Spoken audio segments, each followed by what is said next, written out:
sister's full name of Isabel, she had called her big sister Izzie, and it stuck. Over the years, the wood on the bedroom door had warped, and it no longer shut tightly, which was why Izzie could hear some of what her parents were saying, but when they lowered their voices, the sound was too muffled. She didn't want to miss anything, so, praying that the hinges wouldn't creak and wake Linda, she pulled the door slightly open. The hall was in darkness. The only light came from under her parents' bedroom door. Izzie glanced back at Linda as she heard her mother's shrill voice saying, "You're drunk again!" "I am not drunk," her father protested grumpily.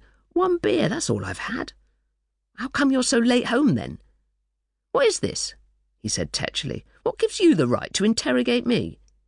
"Because I know you. You spend all your time in the pub," her mother complained. "You promised you were going out to get a decent job." "I'm trying, Doris," he said. "Good God, woman, I spent the whole day traipsing around Worthing, but there's nothing to be had. I reckon somebody's put the word about." Izzie heard a plink-plink as he tossed his cufflinks into the little bowl on the dressing table. It was cold, standing barefoot on the linoleum. Izzie rubbed her feet on the backs of her legs to warm them up and shivered. "I hope you're not thinking of going back to your old ways," her mother said. Her father scoffed. "Don't be daft. I've learned my lesson." "I can't go through all that again, Bill." "You won't have to," her father cried. "It's just that I have to start from bloody scratch again, don't I? You never should have let go of the stall." "I had no choice," her mother cried. "When you went, you left us high and dry. What were we supposed to live on?" Her parents' bed springs creaked, and then she heard the thud-thud as his boots hit the wooden floor. There was a moment of silence, then her mother said, "No, Bill." "Come on, Doris." Her father's voice was softer now. "I don't want to.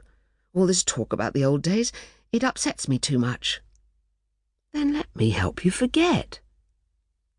There was a short period of silence before her mother said, "Get off me! If I've told you once, I've told you again and again. I just can't." Disturbed by the rising voices, Linda rolled over in bed. Izzie pushed the door shut and held her breath, but as luck would have it, her younger sister didn't wake up. Good job. Linda would have sat up and made a great big fuss, which would have got them both into trouble. She turned her attention back to what her parents were saying. "But you're my wife." Her father sounded agitated. "It's been nearly 6 years, Doris.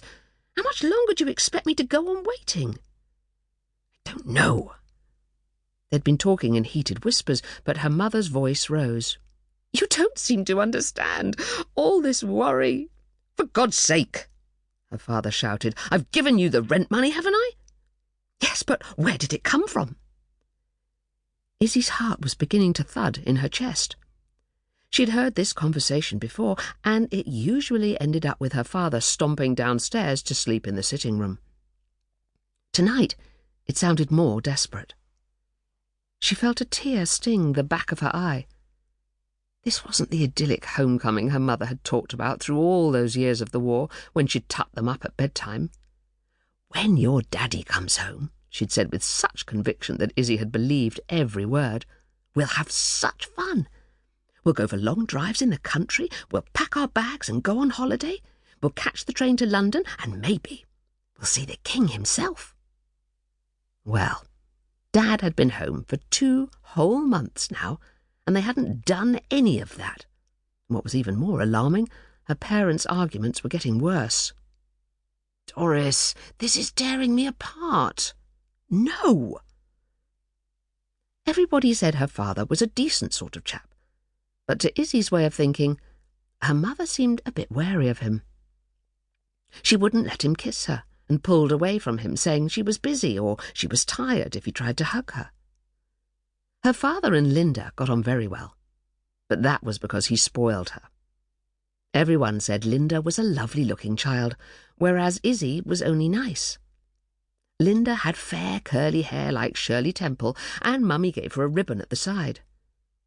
Izzie's hair was mousy brown and hardly had a kink in it, let alone a curl, so she wore it.